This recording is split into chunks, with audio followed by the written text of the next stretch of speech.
Eu queria abrir a palavra de Deus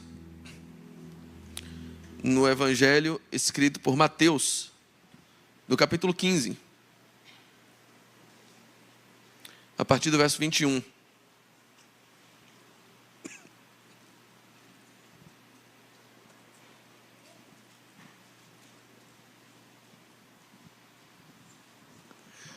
Mateus capítulo 15, do verso 21 em diante. Eu queria ler com vocês o que é uma das passagens mais inquietantes do Novo Testamento e mais perturbadoras de todo o ministério de Jesus aqui na terra. Mateus 15, 21, diz assim: Saindo daquele lugar, Jesus retirou-se para a região de Tiro e de Sidom. Uma mulher cananeia, natural dali, veio a ele gritando: Senhor, filho de Davi, tenha misericórdia de mim. Minha filha está endemoniada e sofrendo muito. Jesus não lhe respondeu palavra. Então seus discípulos se aproximaram dele e pediram: Manda-a embora, pois vem gritando atrás de nós. Ele respondeu: Eu não fui enviado, senão as ovelhas perdidas da casa de Israel.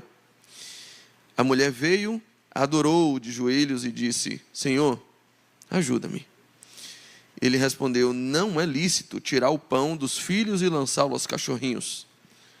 Disse ela, porém: Sim, Senhor, mas os cachorrinhos comem das migalhas que caem da mesa dos seus donos. Jesus respondeu: Mulher, grande é a sua fé. Seja conforme você deseja. E naquele mesmo instante, a sua filha foi curada.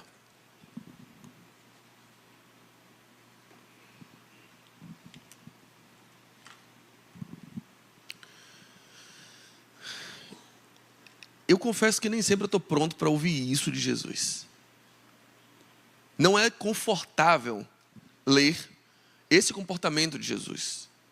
A fala de Jesus é uma fala que chega a me atordoar. Imaginar um Jesus respondendo com grosseria a uma mulher necessitada. Eu já vi outras passagens em que Jesus aparece meio poucas ideias, sabe? Eu já vi outras passagens em que Jesus parece não manifestar tanto a paciência, onde Jesus é mais direto. Eu já vi Jesus com azorrague no templo, por uma causa justa. Estavam transformando a casa de Deus em um covil de vendilhões e ladrões. Eu já vi Jesus responder asperamente a fariseus, por uma causa justa. Queria quebrar toda a hipocrisia que dominava o sistema religioso.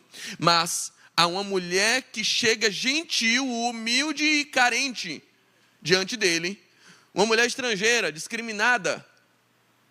Jesus age dessa forma, é algo que eu não estou preparado para ver. Jesus, uma das raríssimas hipóteses, uma das raríssimas ocasiões onde ele passeia fora das cercanias e domínios de Israel. Jesus está passeando pela região de Tiro e Sidom, na Fenícia, na Síria. Entre Síria e Fenícia, região dos cananeus. Chega uma mulher identificada pelo evangelista Mateus como cananeia, identificada pelo evangelista Marcos como sirofenícia.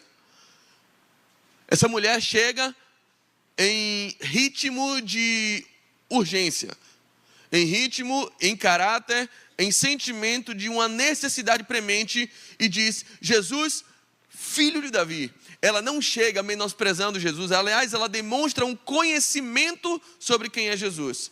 A nossa versão vai trazer Senhor, Senhor, filho de Davi. A palavra Senhor, a palavra Kyrios. A palavra Kyrios, ela dá origem à palavra César, que é César. Kyrios quer dizer Senhor, quer dizer, pode significar imperador, pode significar dono, pode significar um chefe, mas ela necessariamente denota um senhorio. Ela reconhece nele um poder. Ela não está implorando para desafiar. Ela não está colocando Deus à prova. Ela parte da premissa de que Ele é Senhor. Ela parte da premissa de que Ele tem autoridade. E chama Ele de filho de Davi. Ela invoca a dinastia real presente em Jesus. Eu sei que você não é apenas um líder influente. Eu invoco você como um senhor. Eu invoco o seu poder como de uma realeza. Ela reconhece nele o caráter messiânico. Ou seja, a mulher está fazendo tudo certo. Não tem um erro no tutorial dela. A gente não tem algo, mas aqui ela falhou porque ela não teve fé. Como não? Ela se submete e ela pede misericórdia. Tenha misericórdia porque a minha filha está miseravelmente endemoniada. Ela está se vendo submetida ao poder das trevas. Ela está se vendo submetida em sua casa, no reduto do seu lar, no âmago mais profundo da sua alma e da sua relação mais íntima. Uma filha, possivelmente uma criança, um adolescente, uma filha, meu amigo. O clamor por um filho, seguramente à luz da Bíblia e à luz das nossas convenções sociais, se apresenta como o clamor mais genuíno que uma pessoa pode fazer. Eu não estou pedindo para mim, eu estou pedindo para o meu filho. Você se condói quando você chega num semáforo e a pessoa diz, por favor, eu tenho filho. O seu coração, ele lê a mensagem de uma forma diferente. Ele não está pedindo para ele está pedindo uma fralda para o filho, uma lata de leite para o filho. O clamor por um filho é, socialmente, biblicamente, um dos clamores mais legítimos que alguém pode apresentar. Ela está clamando com a premissa de que Ele é Senhor, com a premissa de reconhecimento da sua realeza, em posição de humildade, para um filho atormentado por um poder das trevas, a quem Jesus já havia subjugado, e disse que vem para fazer isso, para estabelecer um reino sobre a potestade, um reino sobre o principado das trevas. Jesus vem para submeter os poderes malignos e afirmar que Ele é Senhor sobre o poder reinante sobre o mundo. Então ela pede e ela segue toda a cartilha de um pedido que tem tudo para ser atendido. Só que simplesmente, a Bíblia diz, Jesus, porém, não respondeu palavra. E aí você, não, ele não ouviu direito. Não, acho que ele não entendeu na hora, que ela falava outro idioma. Ela pediu em cananeu. Então, Jesus não entendeu. E aí, ela vem e insiste com ele. Tem o primeiro não.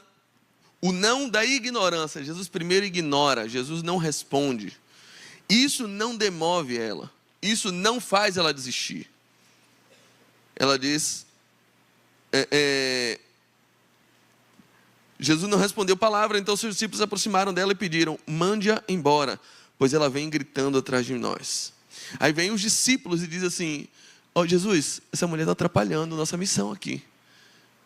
Ela está atrapalhando o culto, ela está atrapalhando a reunião, ela não é bem-vinda aqui. Jesus, faça alguma coisa.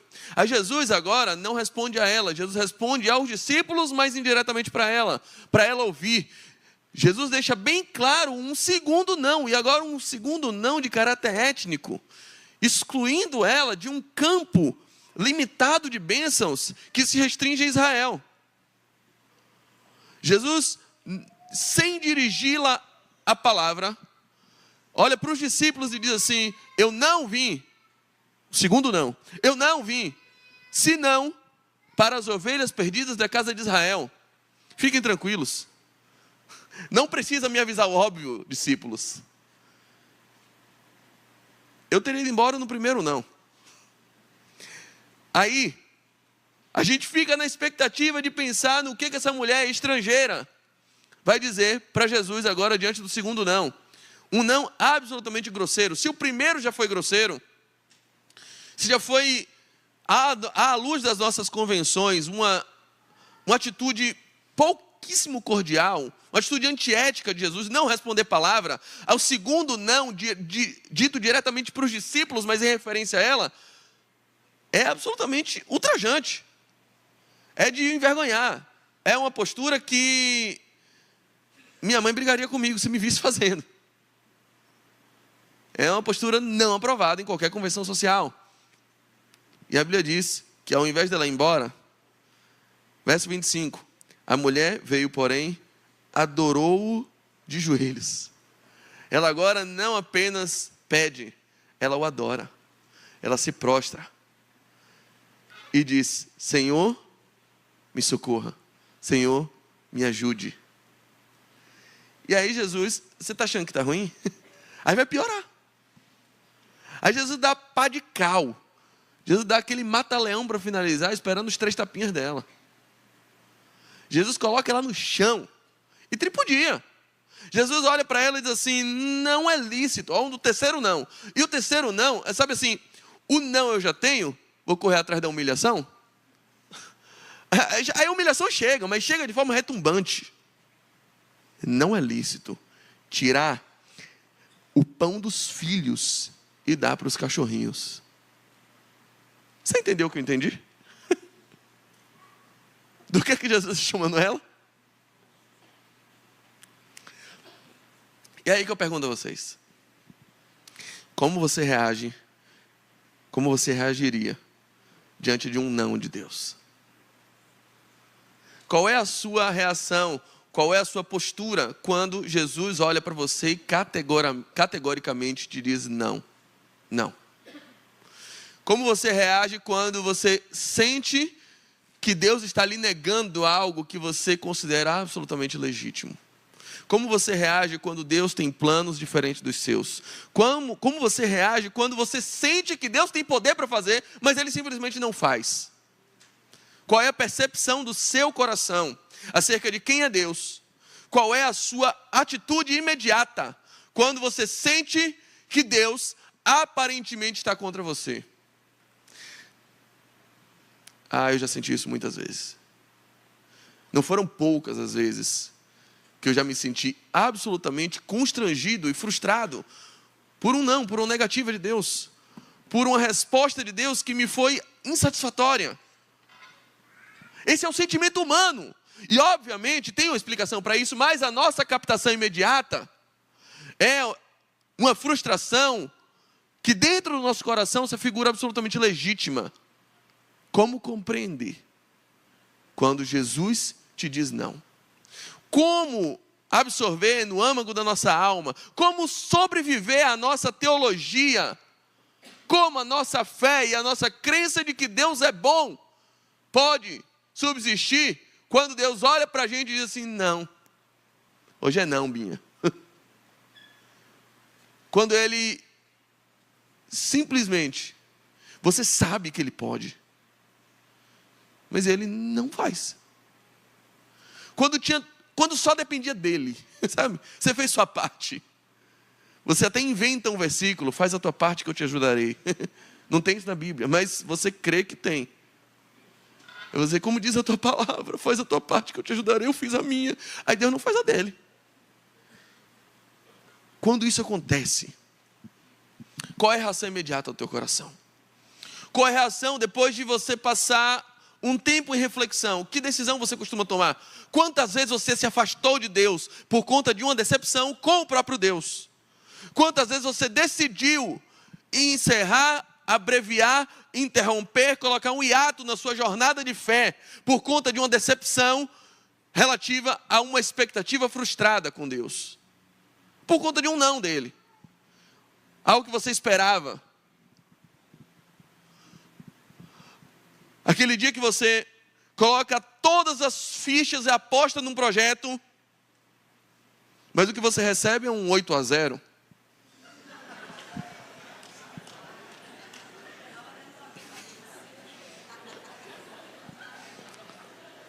Na caixa dos peitos assim. Eu não merecia isso. Não numa segunda-feira de noite. Depois da queda do coice. Já não bastava segunda-feira. Segunda-feira já é segunda-feira normalmente, né? Mas segunda-feira com 8-0, não precisava. Não precisava. E aí? Quantas vezes você já não dá mais para mim? Eu estou falando com gente que se afastou de Deus e que nunca encontrou força para recomeçar depois de se frustrar. Você fez tudo certo, você fez a campanha de oração, você confiou, você acreditou. Te disseram que fé é insistir até que Deus te dê, e você insistiu, e você confiou que Deus ia fazer a parte dele, mas parece que Ele não fez. Eu estou falando com gente que se frustrou retumbantemente com Deus e, consequentemente, com a igreja. Eu estou falando com gente que se afastou dos caminhos de Deus. E que hoje você sabe que o caminho de volta está sendo duríssimo para recomeçar. A posição dessa mulher nos ensina não somente a fazer o que é certo para alcançar uma bênção. Nos ensina como efetivamente opera a fé em nosso coração. O testemunho dessa mulher é uma grande lição e uma grande inspiração para nós, para que possamos efetivamente alcançar o coração de Deus. E o sentimento dele que vai além do que efetivamente está aparente à nossa vista. Olha o comportamento dessa mulher. Essa mulher vai a Jesus, e eu falei da posição dela, da postura dela, da premissa dela. Ele é Senhor, Ele é Filho de Davi, Ele reina sobre o poder das trevas, Ele suplanta o poder das trevas, Ele pode expulsar o demônio que está causando a doença na minha filha. Ele tem poder de cura, Ele tem poder, nele repousa a vida. Essa é a minha premissa, então eu vou a Ele. Mesmo sendo de uma nação estrangeira, eu creio que o poder dele não é geográfico, tampouco territorial. Creio que a jurisdição dele é além da jurisdição dos homens. Creio que o poder dele, que manifesta em Israel, também pode se manifestar na Síria. Ela vai com essa premissa, roga a ele. Primeiro, não manifesta a palavra, isso não a demove. Isso não retira dela o propósito, nem a vontade de ser abençoada por aquele Senhor. Ela não vai buscar outro poder, ela não vai recorrer a outra entidade, ela não vai recorrer a outro tipo de manifestação espiritual. Ela continua nele. Mesmo ele não respondendo, mesmo ele contrariando as expectativas imediatas dela, é aqui que eu vou continuar. Então ela continua. Jesus responde aos discípulos, parece que ele fala com todo mundo, menos com você. Parece que todo mundo tem um testemunho para contar, menos você. Parece que a vida de todo mundo é muito boa, menos a sua. Como aquela história que eu contei já algumas vezes aqui, da jovem que me procurou e disse: pastor, eu não consigo mais viver, porque eu olho para o Instagram de todo mundo da igreja, de todo mundo do meu trabalho, e eu vi que todo mundo é feliz. Eu olho para a rede social das pessoas e eu percebo que todo mundo é feliz. E aí um dia eu fui olhar para o meu Instagram e eu descobri que eu também sou feliz. Essa felicidade ilusória, mas que a gente acaba crendo piamente nela quando Jesus está assim, irritantemente em silêncio para conosco. Ele fala com os discípulos, mas não fala comigo. E eu acabo sendo machucado por aquilo que ele falou com os outros. Todo mundo experimenta, o poder de Deus é para todo mundo, só não é para mim. A graça de Deus é para todo mundo, só não é para mim. Essa mulher também não se demove por isso. Ela também não desiste apesar disso. E o que é que ela faz? Diante do primeiro não, ela permanece. Diante do segundo não, ela adora. E aí vem o terceiro não, que é o pior de todos. Não é lícito tirar dos filhos para dar para os cachorros. O que você faz quando Deus te diz não? O que você faz quando Deus te diz 3 nãos? Sabe o que ela fez? A gente vai ler aqui no verso 27. Disse ela, porém, sim, sim, Senhor. Diante de 3 nãos, ela diz sim. E o que ela está querendo dizer quando ela diz sim? Ela diz: eu não vou discutir com você. Eu não tenho condição de discutir com você. Se você me dá não, eu te dou um sim. Se você me diz que me vê como um cachorro, eu digo: sim, tudo bem. E para o cachorro, o que é que tem? O cachorro também come das migalhas que caem da mesa. Eu prefiro ser cachorro perto de você do que continuar submissa ao poder das trevas como eu estou lá na minha casa. Ah, Jesus, é assim que você está me vendo agora? Tudo bem, eu aceito. E para o cachorro, sobrou o quê? Olha a lição de fé que essa mulher está trazendo. Ela olha e diz assim: já que é como cachorro que nesse momento é a única condição que me cabe, eu fico com a migalha que você tem para me dar. Sim, Senhor. Eu não vou discutir contigo. Eu não sei mais do que o Senhor. Eu não posso mais do que o Senhor. Eu não escrevi a eternidade. Você escreveu ou não? Não fui eu que fundei, que coloquei os fundamentos da terra, foi o Senhor, eu não. Eu não vou discutir, já que na sua parábola e na sua alegoria é um cachorro, é a posição que sobrou para mim, tá bom. E o que sobrou para o cachorro?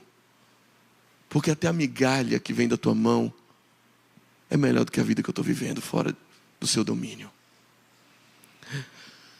Até a migalha que cai para cachorro como eu é melhor do que a vida onde eu acho que eu estou reinando. Ah, meu amigo, a experiência dessa mulher é um testemunho de inspiração. Quando Deus diz não para mim, eu digo sim para Ele, porque eu sei que Deus tem sempre razão, mesmo quando diz não. Porque eu aprendi que quando alguém é muito mais forte do que eu, não adianta entrar em briga com ele, resta se render. Tá bom, vamos negociar a paz aqui. É cachorro? Então tá bom. O que sobrou para o cachorro? A ideia que essa mulher traz, a fidelidade dela à ideia de Jesus, a submissão dela ao poder de Cristo, nos inspira a entender alguma coisa que ela capta de um modo em que Jesus, na mesma hora, ela entendeu. Meus amigos, Deus é poderoso para curar a filha daquela mulher. E naquela mesma hora, a filha dela é curada. Deus é poderoso para abrir as portas que você precisa, para curar o seu parente que está doente. Deus é poderoso para curar essa feridinha que está aí no teu coração incomodando faz tempo. Deus é poderoso para resolver teu futuro. Deus é poderoso para finalmente arrumar a situação da tua casa, ainda hoje. Deus é poderoso para restaurar as alianças partidas do teu casamento. Deus é poderoso para curar as feridas que acumulam desde a sua infância. Deus é poderoso para trazer teu pai de volta.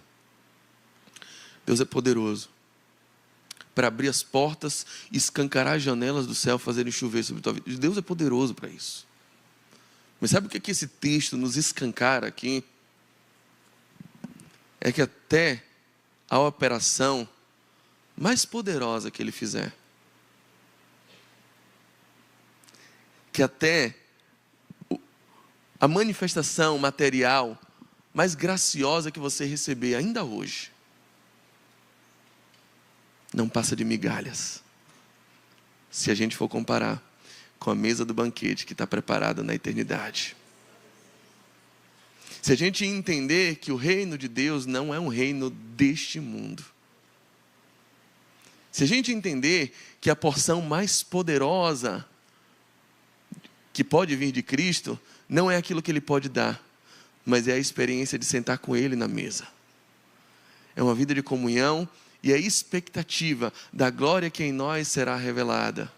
A expectativa de um reino celestial que está preparado para todos nós. Enquanto esse reino não chega, tudo que a gente experimenta aqui, o milagre mais imponente, a graça mais deliberada, a bênção mais generosa vindo da eternidade, a porta aberta do melhor emprego, a cura mais inexplicável, o reatar de casamento que transforma o seu lar num ambiente de maior romance, não passa de migalha. É só migalha. É só uma filigrana, é só uma bagatela, é só uma besteirinha que cai. Porque o tesouro maior, você nutrir no seu coração a esperança de um dia sentar com Ele na mesa do banquete. O tesouro maior é saber que hoje, nesse mundo maculado pelo pecado, nesse mundo ferido por nossos erros, nesse mundo deturpado pelas nossas escolhas pecaminosas e errantes, a gente tem uma experiência no máximo, que é a experiência do cachorrinho. E eu não estou falando dos pets de hoje em dia, que tomam banho, vestem roupa, têm certidão de nascimento, RG, passaporte. Não estou falando que dorme na sua cama. Estou falando do pet do século I. Do cachorrinho domesticado assim, menino cachorro tamanco debaixo do banco, sabe? Do totó. Eu não estou falando do cachorro pateta que veste paletó e dirige carro igual o teu. Estou falando do cachorro Pluto que mora do lado de fora da casa, Era assim a experiência, era esse nível de comparação que a gente pode dar. E de fato, hoje, com as nossas emoções contaminadas, com o nosso corpo corruptível, o máximo que a gente pode ter de experiência é a experiência, de fato, de cachorrinho mesmo. Mas aquela mulher se agarra a isso e diz: eu prefiro ser um cachorrinho perto de Jesus, me alimentando das migalhas que vêm dele, do que achar que eu tenho algum poder, mas ainda submissa ao reino das trevas. Mas ainda submissa ao meu próprio querer, completamente viciado pelo pecado, completamente atormentado por princípios que me norteiam e me orientam a fazer as escolhas deletérias que têm acabado com a minha vida. A ficar sujeita a todo tipo de corrupção que tem acabado com o meu lar. A criar a minha filha debaixo de princípios que tem transformado ela em uma pessoa adoecida, em uma adolescente ansiosa, depressiva, totalmente dominada pelo poder maquiavélico das trevas. Eu prefiro ser cachorro na presença de Deus. Quando ela diz isso, a resposta de Jesus para ela, finalmente parece assim que Jesus sai do personagem. Jesus olha para ela e diz: ah, mulher, tipo, não era cachorro? Não, você não é cachorro não. Eu só queria você mais perto de mim. Eu só queria você tendo esse papo comigo. Grande é a tua fé. Aquela mulher poderia chegar em casa contando uma experiência, dizendo o seguinte: filha, hoje eu encontrei Jesus. Eu pedi assim, ó, cure minha filha. Ele curou. Você está bem? Tô, mãe. Ah, massa. Podia acabar aí a experiência. Mas ela chega em casa, diz: hoje eu conheci um homem diferente de tudo que eu já vi. Um homem que aparentemente fez jogo duro no início, me incentivou a não desistir, me ensinou um poder que ele mesmo havia colocado dentro de mim, que nem eu sabia que existia. E acredite, depois do primeiro não desisti, minha filha. Eu descobri que eu tenho um amor por você, que nem eu sabia que tinha. Aí depois ele me disse outro não, e mesmo assim eu não desisti, eu tive uma experiência, eu adorei. Eu fui lá, me ajoelhei diante dele. Depois ele me disse que eu sou como se fosse um cachorro. Mesmo assim eu disse: tá bom, sendo um cachorro, eu prefiro estar na tua presença igual um cachorro, do que ser um rei longe de você. Sabe o que aconteceu depois? Ele me abraçou, ele me chamou de mulher. Eu entendi que eu não era cachorro coisa nenhuma, e que ele fez tudo aquilo só para me ter mais perto dele. Ele não só me deu uma cura na minha casa, ele me mostrou o tamanho da fé que ele colocou no meu coração. Ele me fez entender preciosidade do reino dele. Ele me fez entender que existe uma mesa de banquete preparada, que existe um outro nível de conhecimento da sua glória, que existe um outro nível de bênção que eu ainda não experimentei. Talvez eu não experimente nessa vida, mas desde agora eu já estou desejando ela. Ele me fez entender que até as bênçãos mais poderosas que Ele opere para mim, que Ele abra portas grandiosas nessa vida, nesse tempo, nessa presente era, são só migalhas. Imagina o que tem lá. Imagina o que Ele tem a mais para me oferecer. Ah, minha filha, eu não estou só agradecendo, eu não estou só grata por Ele ter te curado. Desde agora, eu passarei o resto da minha vida desejando um dia sentar nessa mesa, desejando um dia provar do pão inteiro e da companhia dele. Jesus, em todo momento, nos ensina a orar, dizendo: orem, dizendo: Pai, seja feita a tua vontade, assim na terra como no céu. O próprio Jesus, no Getsemane, na sua oração final, ele ora ao Pai dizendo: Pai, se você puder, se você quiser, passa de mim esse cálice. Todavia não seja feita a minha vontade, mas a tua. O modelo de oração que Jesus nos ensina é: negue sua vontade e peça para que a vontade de Deus se realize, não a sua. Uma única vez, Jesus diz para um homem, para uma mulher, para um ser humano, diz assim: seja feita a tua vontade. Isso ele fala sempre para Deus: seja feita a tua vontade. Mas uma vez ele fala para um ser humano, é justamente para essa mulher. Ele diz: no verso 28. Mulher, grande é a sua fé, seja feita a tua vontade. Porque naquele momento, ela trilha uma caminhada, ela dá passos, os passos de afirmação diante de Cristo, os passos de submissão diante de Cristo, os passos de aproximação diante de Cristo, mesmo quando contrariada, a tal ponto de, no final das contas, a vontade dela e a vontade de Cristo já não terem mais a mínima diferença. Jesus, olha, no seu coração tem uma vontade tão grande de ser abençoada, no meu coração tem uma vontade tão grande de te abençoar, que a minha vontade e a sua vontade já não tem diferença nenhuma. Você chegou perto do meu coração, e eu não estou aqui apenas para lhe dar uma cura, eu estou para lhe dar o meu coração, para fazer você desejar o que eu desejo, você amar o que eu amo, você odiar o que eu odeio. Então fica tranquila, seja feita a tua vontade, porque a tua vontade também é a minha. Para você não ter dúvida, por que Deus marcou um encontro com você hoje aqui na Igreja Lírio Armação? Por que você veio aqui? Você não veio aqui para receber um milagre. Você não veio aqui para receber uma cura. Você não veio aqui para receber uma porta de emprego. Você não veio aqui para receber um sinal miraculoso. Você não veio aqui para passar num concurso. Você não veio aqui para receber uma unção maravilhosa que vai fazer o seu carro nunca quebrar. Você não veio aqui receber uma unção financeira. Você não veio aqui receber o poder dos milagres. Você não veio aqui para isso. E se você receber alguma coisa disso, eu vou lhe advertindo. Isso é uma migalha. Isso é nada, uma poeira cósmica, uma besteirinha. Você veio aqui receber o coração de Jesus. Você veio aqui ter a sua vontade modelada, moldada, de acordo com a vontade dele. Esse é o principal. A bênção principal dessa mulher foi: a partir de hoje, você deseja o que eu desejo. Feliz é aquele homem que pode desejar o que Jesus deseja. A gente vive nesse dilema. A gente quer o que não precisa. A gente precisa do que não quer. Quantos homens eu conheço que precisariam de mais tempo com os filhos, mas tudo que querem é mais dinheiro. A gente quer o que a gente não precisa.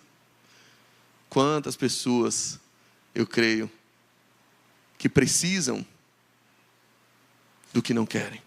Precisam de brócolis. Querem cachorro quente do Travessas. Esse alinhamento é complicado. Onde é possível esse alinhamento acontecer? Em Cristo. Quando a gente amolda o nosso coração à vontade de Cristo, ao que Cristo deseja, você pode descansar. Porque finalmente você encontrou, você alcançou, você chegou à plenitude de desejar aquilo que de fato é bom para você. Você não veio aqui só para receber migalha. Você veio aqui para ter a experiência de desejar o que Cristo deseja para você. O clamor principal, o Evangelho é isso. O Evangelho não é um balcão de pedidos. O Evangelho não é um portal que se abre para que você satisfaça todas as suas necessidades materiais. O Evangelho não é a religião que vai lhe oferecer a porta dos milagres. Não. O Evangelho é uma troca de coração. O Evangelho é a oportunidade única que você tem de trocar as suas vontades. Ninguém manda no coração. O coração é bandido. Quantas vezes você tentou não gostar de uma pessoa, mas tocava aquela música e não aguento. Tairone Cigano de novo. Essa me pega. Não aguenta. O coração é bandido. Quantas vezes você tentou gostar de uma pessoa, não desce, né? Querida, não vai. Não manda no coração. Você queria ser diferente. Em Cristo, nós conseguimos a plenitude de receber dele um novo coração, porque o Evangelho não é a troca de roupa, o Evangelho não é troca de religião, o Evangelho não é troca de CNPJ, o Evangelho não é troca de igreja, o Evangelho não é troca de denominação, o Evangelho não é troca de Deus. Porque muita gente adora outros deuses.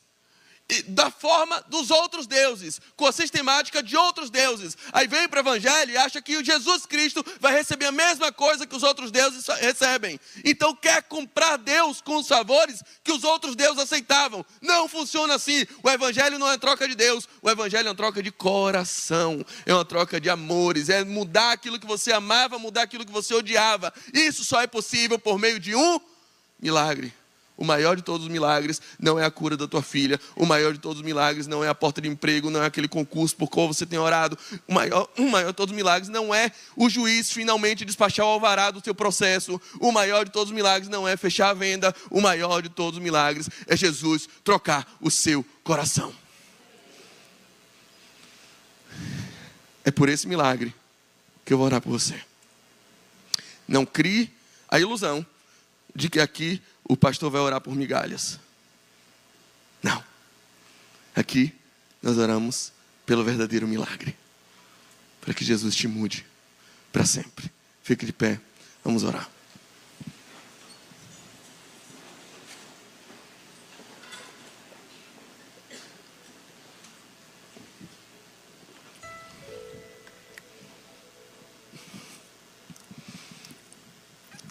No meio de tantas vontades distorcidas que permeiam nosso coração, que atormentam nossa alma. Vontade de meter o louco. Vontade de jogar tudo para cima. Vontade de desistir. Vontade de fugir. Jesus não vai atender sua vontade sem antes trocar sua vontade.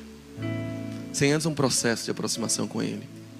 E pode ser que esse processo tenha no meio dele palavras duras. Pode ser que esse processo de aproximação para onde Ele está te trazendo seja marcado por algumas dores. Se Jesus cura aquela mulher de primeira, ela não passaria isso tudo. Ela não adoraria. Ela não se sujeitaria. Ela não entenderia que os favores materiais, que as curas, que isso só migalha. Jesus queria mais. Jesus não queria só curar. Jesus cura ela. No final ela volta para casa, a filha dela está boa. Não tem mais demônio, não tem mais doença, não tem mais nada, está ótima. Mas Jesus não queria só isso, porque isso é migalha. Jesus tem mais. Jesus quer fazer por você o que ninguém jamais faria. O que jamais alguém poderia fazer. Trocar tua vontade. Trocar teu coração. Fazer você odiar o que é ruim e amar o que é bom. Ninguém pode fazer. Isso não é hipnose, isso não é lavagem cerebral. Isso é novo nascimento. Isso é transformação genuína. É com isso que o Evangelho opera. É nesse campo que o Evangelho de Jesus Cristo age. Eu não sei qual a sua expectativa, qual a sua ideia sobre o que é o Evangelho de Jesus Cristo. O Evangelho de Jesus Cristo tem por premissa que esses favores, e talvez você veio aqui atrás desses favores, veio atrás de um pastor que ora para o teu carro não quebrar, de alguém que ora para a porta de emprego abrir, ora para fechar mais venda, ora para ter superávit na empresa. Eu sinceramente acredito que Jesus pode fazer tudo isso, mas isso é a migalha. É a migalha. O Evangelho genuíno, ele faz muito mais. Ele faz o que uma aceleradora de crédito não pode fazer. Ele faz o que um coach não pode fazer. Ele faz o que um médico não pode fazer. Ele faz o que um psicólogo não pode fazer. Ele faz o que a hipnose não pode fazer. Ele te dá transformação interior. Ele te muda por dentro. Você que odeia aquilo que é bom, que ama aquilo que é ruim e sabe que é ruim. Relacionamentos que você sabe que sempre te levam para o buraco. E aí você, Senhor, eu não sei. Eu tento, mas eu quero. E às vezes a única oração que nos resta é dizer honestamente: Senhor, eu não quero. Eu não quero me afastar dele, eu não quero me afastar dela. Eu não quero perdoar. Não quero, vou ser honesto aqui. Eu não quero fazer o que é certo, mas eu quero querer. E às vezes é a oração mais honesta. E quantas vezes eu já fiz essa oração, meus irmãos? Eu não quero, mas eu quero querer. É a oração mais honesta que alguém pode fazer diante de Cristo. Mas é um nível de submissão perfeito para o campo da operação dele. Seja sincero com Deus. Se você veio atrás de outra coisa, eu lhe digo, isso é só migalha, tá? Ele pode fazer, mas eu não estou aqui prometendo não. A real promessa do Evangelho é receber de Deus um novo coração. É ser curado no seu interior para desejar o que Ele deseja, para odiar o que Ele odeia. E aí sim, no final do culto, você poder ouvir de Jesus: grande a tua fé, seja feita a tua vontade. Feche seus olhos e ore ao Senhor.